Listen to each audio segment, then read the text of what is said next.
Assalamualaikum warahmatullahi wabarakatuh. Pada hari ini kita akan melanjutkan kembali pembahasan tentang perkembangan kolonialisme dan imperialisme Eropa di Indonesia. Pada kesempatan ini kita akan membahas tentang masa tanam paksa, kemudian politik pintu terbuka sampai dengan politik etis. Kita mulai dari sistem tanam paksa atau kultur stelsel. Latar belakang dari sistem tanam paksa adalah kegagalan politik jalan tengah di parlemen Belanda, kemudian kosongnya kas keuangan Belanda akibat banyaknya peperangan. Ya, peperangan itu muncul karena banyaknya perlawanan ke daerah, misalnya perang di Penegoro, perang Padri. Nah, hal itu sudah barang tentu menghabiskan keuangan negara Belanda. Di sisi lain, pemerintah Belanda juga menghadapi upaya pemisahan diri dari Belgia sekitar tahun 1830. Nah, kemudian latar belakang berikutnya adalah korupsi yang merajalela di kalangan pegawai-pegawai di Hindia Belanda. Jadi karena banyak terjadi korupsi sehingga akhirnya keuangan menjadi defisit. Nah, kemudian Johannes van den Bos mengadukan ide yaitu tanam paksa. Apa sih tanam paksa itu? Yaitu tanam paksa dibuat dengan tujuan untuk mengisi kembali kas keuangan Belanda yang kosong melalui usulan pelaksanaan sistem tanam paksa. Jadi dalam prakteknya, rakyat di tanah jajahan itu dipaksa untuk menanam tanaman yang laku jual di pasaran dunia. Ide dari Van den Bos kemudian diterima oleh pemerintah kolonial Belanda. Kemudian beliau langsung memimpin pelaksanaan dari sistem tanam paksa. Adapun pokok-pokok peraturan sistem tanam paksa adalah rakyat diminta untuk menanam tanaman yang laku di pasaran dunia. Nah, tanaman itu seperti kopi, teh, nila, tembakau, kayu manis, dan kapas. Nah, untuk itu maka para penduduk desa diminta menyediakan 1/5 tanahnya. Nah, hanya 1/5 saja yang diminta. Kemudian tanah yang 1/5 tadi itu bebas dari pajak. Nah, hasil tanaman tanam paksa tadi itu diserahkan kepada pemerintah Belanda. Kelebihan hasil panen itu akan diserahkan kembali kepada penduduk.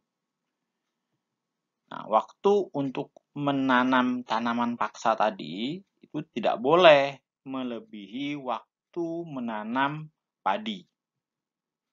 Nah, kegagalan panen itu akan menjadi tanggung jawab pemerintah.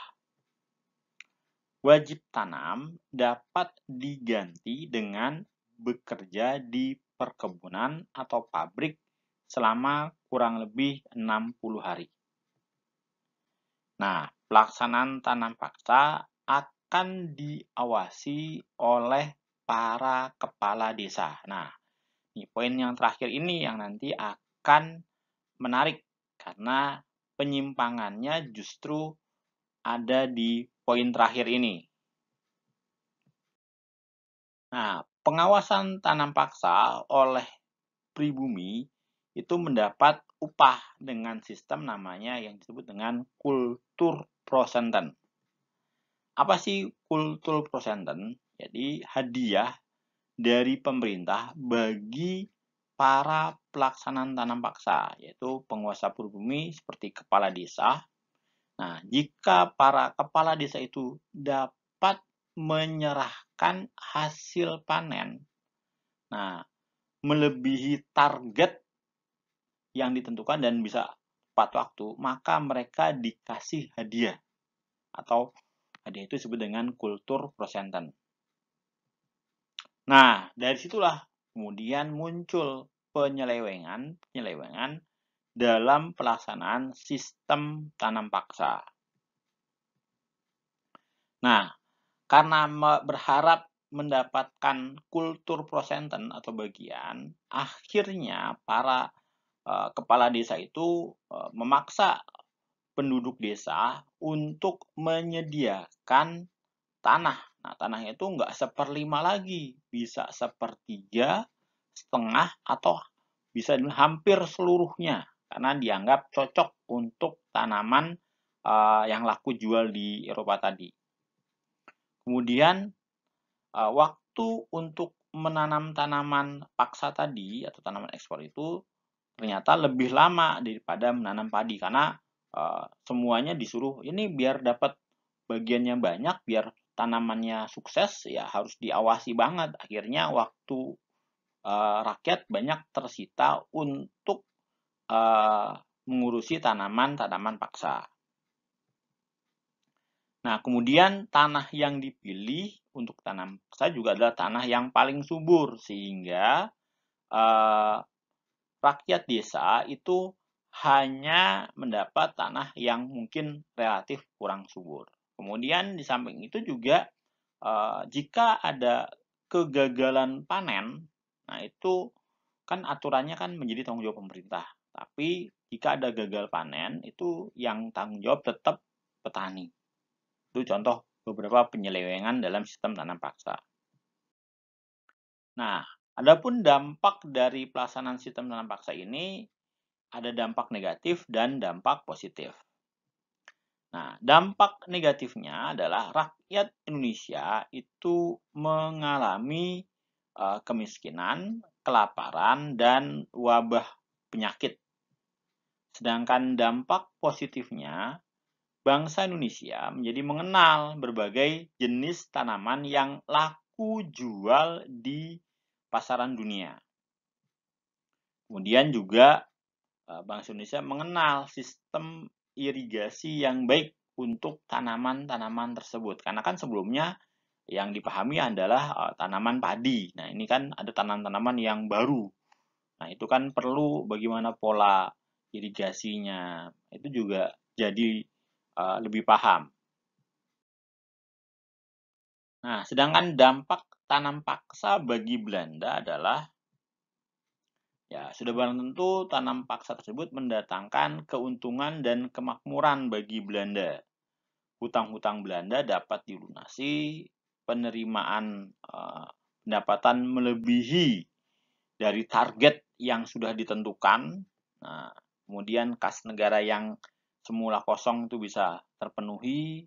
Kemudian juga berhasil membangun kota Amsterdam sebagai pusat perdagangan dunia. Nah, sementara itu, kan sistem tanam paksa itu kan buat Belanda bagus banget, tetapi buat bangsa Indonesia itu menimbulkan kemelaratan. Nah, sehingga akhirnya dalam perjalanannya sistem tanam paksa ini mendapat banyak kritikan atau reaksi dari masyarakat Belanda sendiri. Akhirnya pemerintah Belanda menghapus sistem ini. Oke, nanti kita akan bahas di slide berikut bagaimana perjalanannya, kenapa kok akhirnya bisa dihapus. Pelaksanaan sistem tanam paksa itu menimbulkan kontroversi. Ada kelompok yang pro, ada kelompok yang kontra. Kelompok yang kontra adalah kelompok liberal. Mereka menginginkan agar sistem tersebut dihapus karena dianggap telah menyengsarakan rakyat jajahan hingga di luar batas kemanusiaan. Sementara itu, ada kelompok konservatif yang setuju jika sistem itu dilanjutkan karena memberikan keuntungan yang besar bagi pemerintah. Nah, sebagai informasi, kelompok konservatif adalah kelompok yang mayoritas itu pegawai pemerintah Belanda. Nah, mereka menginginkan sudah barang tentu supaya sistem tanam paksa ini dilanjutkan. Dalam perjalanannya itu muncul banyak kritikan-kritikan dari masyarakat, ya, kelompok liberal. Nah, salah satu kritikan yang mendapat perhatian orang banyak adalah buku Max Havelaar yang ditulis oleh Multatuli.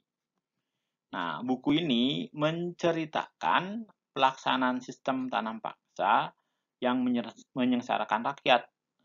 Rakyat diperas habis-habisan, baik oleh pemerintah kolonial Belanda maupun oleh penguasa pribumi, seperti yang saya katakan tadi, karena ada sistem kultur prosenten. Nah, Multatuli sendiri itu adalah nama samaran dari Edward Louis Dekker. Nah, ketika kelompok liberal menang dalam parlemen Belanda, desakan agar sistem tanam paksa supaya dihapus itu akhirnya semakin kuat. Nah, akhirnya pada tahun 1870 sistem tanam paksa secara bertahap mulai dihapuskan dan diganti dengan sistem ekonomi liberal atau politik pintu terbuka. Jadi waktu itu kaum liberal itu menginginkan supaya campur tangan pemerintah dalam kegiatan ekonomi itu dikurangi dan masyarakat diberikan kebebasan untuk lebih berperan. Makanya kemudian setelah tahun 1870 itu dikenal sebagai sistem liberal atau politik pintu terbuka.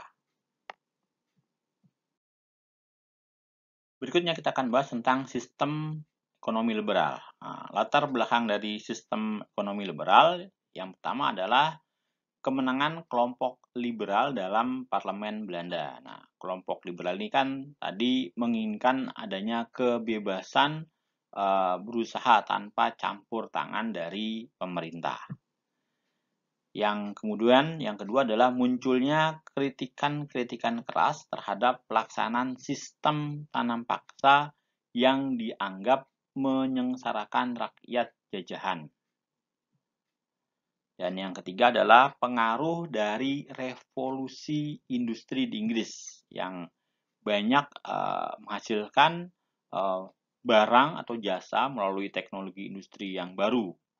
Nah, sehingga hal tersebut akan memperlancar kegiatan industri Belanda dan daerah-daerah jajahannya. Jadi karena kelompok liberal menginginkan supaya nanti di wilayah daerah jajahan itu mereka dikasih kesempatan untuk membangun pabrik-pabrik. Nanti mereka bisa mengimplementasikan dari penemuan-penemuan dalam revolusi industri. Adapun undang-undang yang dikeluarkan pada masa sistem ekonomi liberal atau politik pintu terbuka diantaranya adalah Undang-Undang Agraria dan Undang-Undang Gula. Kita mulai dari Undang-Undang Agraria. Undang-Undang Agraria itu berisi tentang pembagian tanah jajahan. Nah, jadi tanah jajahan itu dalam undang-undang tersebut dibagi menjadi tanah milik pribumi, yang seperti sawah dan ladang, dan tanah milik pemerintah, seperti hutan, rawa, dan tanah-tanah lainnya yang tidak dimiliki oleh pribumi.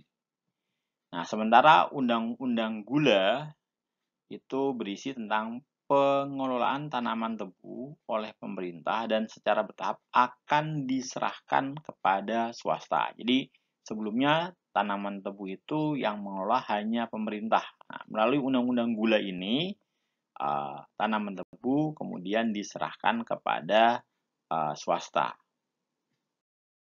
Berikut saya akan sampaikan pengaruh sistem ekonomi liberal. Yang pertama adalah meningkatnya jumlah pengusaha asing yang ingin menanamkan modalnya di Hindia Belanda.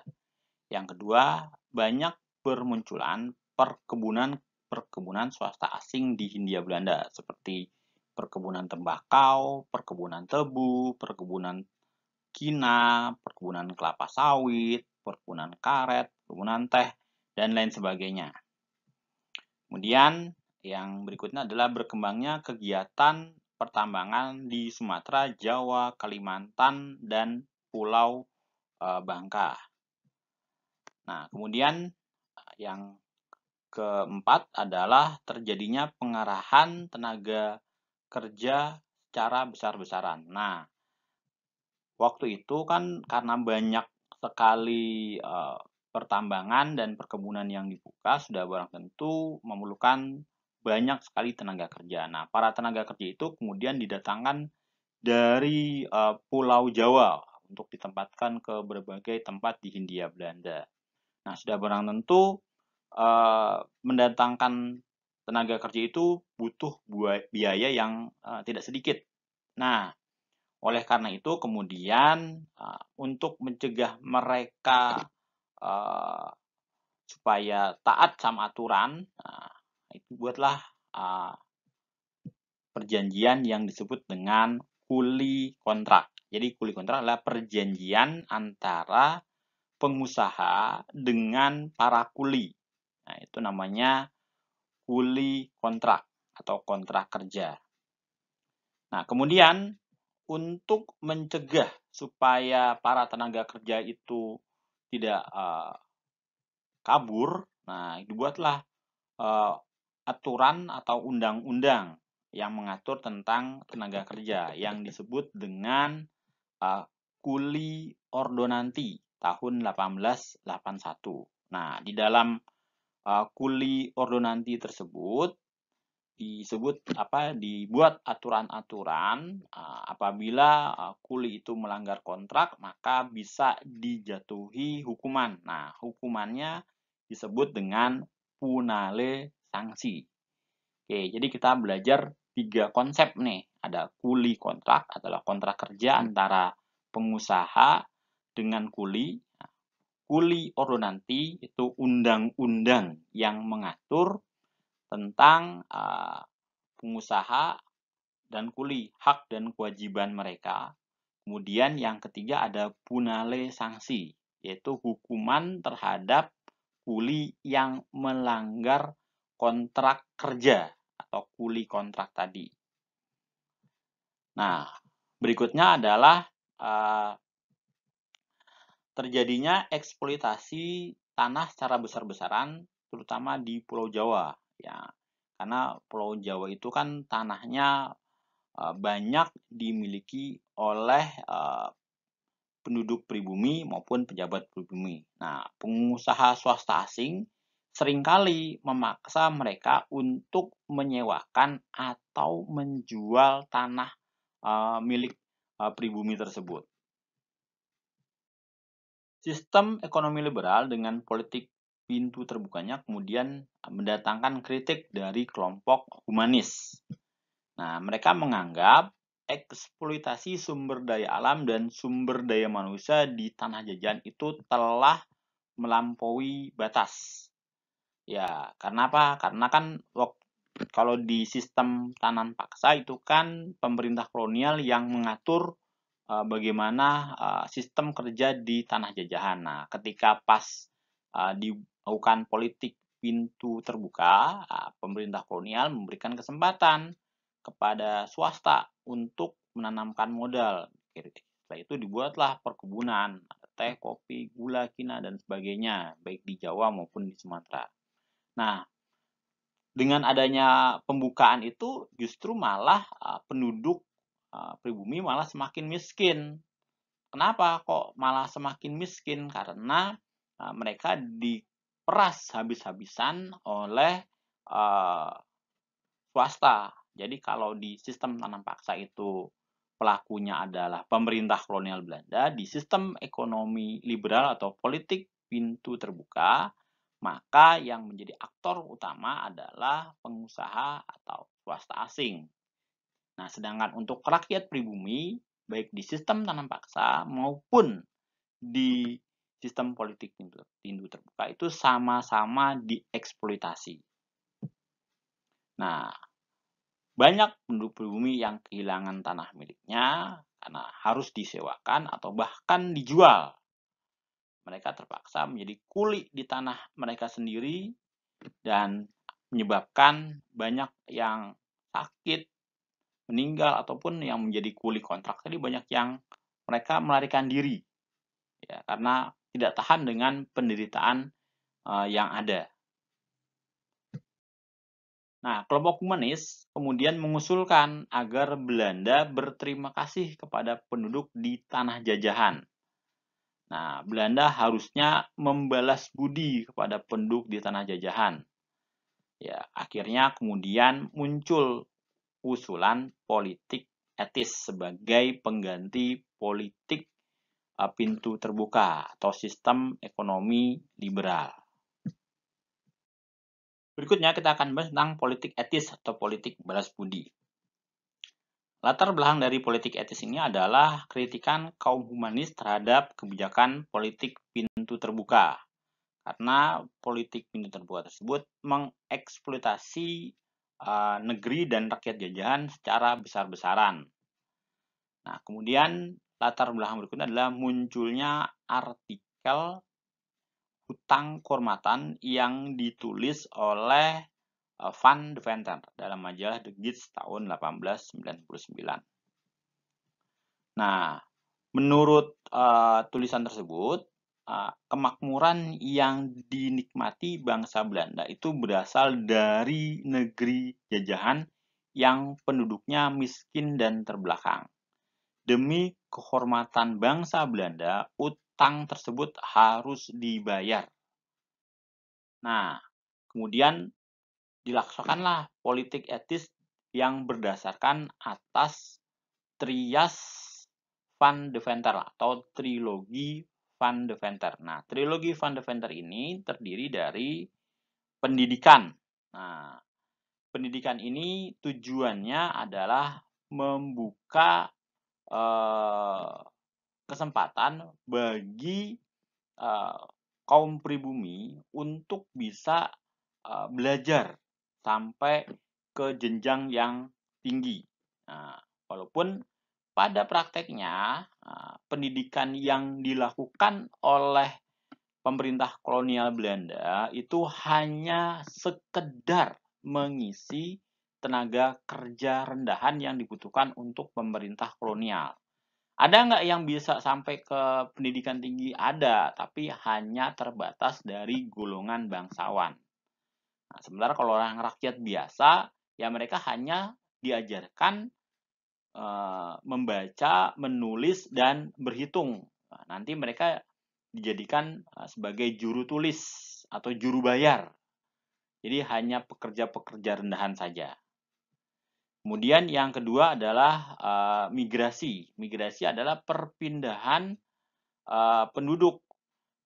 Nah, utamanya dari Pulau Jawa yang sudah padat untuk dikirim ke daerah-daerah yang masih sedikit penduduknya. Tetapi dalam prakteknya, nah orang-orang yang dipindah ini itu hanya dijadikan sebagai buruh. Buruh tadinya mereka adalah buruh di Jawa, pindah ke Sumatera, jadi buruh juga di Sumatera. Jadi hanya sekedar untuk memenuhi kebutuhan tenaga kerja. Kemudian yang ketiga adalah irigasi atau pengairan. Nah, jadi waktu itu pemerintah kolonial Belanda berkomitmen melakukan perbaikan sarana pengairan untuk keperluan pertanian. Akan tetapi dalam prakteknya justru yang paling banyak dapat manfaat adalah irigasi buat perkebunan milik Belanda. Sedangkan yang untuk milik pribumi itu tidak banyak dapat manfaatnya dari trilogi Van Deventer ini atau politik etis ini. Salah satu poin dalam Trias Van Deventer itu kan adalah pendidikan. Nah, dalam pendidikan itu kan dalam teorinya kan masyarakat pribumi dikasih kesempatan untuk mencapai pendidikan tinggi. Tetapi yang bisa mencapai pendidikan tinggi itu hanya kalangan bangsawan saja. Nah, yang menarik di kalangan bangsawan ini juga mereka ada terbelah. Nah, ada golongan bangsawan yang oportunis. Nah, mereka belajar pendidikan sampai kuliah di Belanda. Nah, itu tetapi tujuan mereka untuk kuliah itu hanya sekedar bisa menduduki jabatan di pemerintahan Belanda. Nah, sementara itu ada golongan bangsawan yang idealis. Nah, golongan bangsawan yang idealis inilah yang kemudian setelah mereka belajar di negeri Belanda, mereka paham tentang kondisi bangsanya dan mereka berniat untuk memerdekakan bangsanya dan mereka lah yang kemudian menjadi motor dari organisasi pergerakan nasional. Nanti pergerakan nasional akan dibahas di bab berikutnya. Oke, jadi sampai di sini kalian paham ya. Jadi salah satu dampak dari politik etis kan adalah pendidikan. Nah, tapi pendidikan yang diberikan oleh pemerintah Belanda itu sendiri pada dasarnya hanya untuk pekerja rendahan aja, buat juru tulis atau juru bayar. Ada sih yang buat pendidikan tinggi.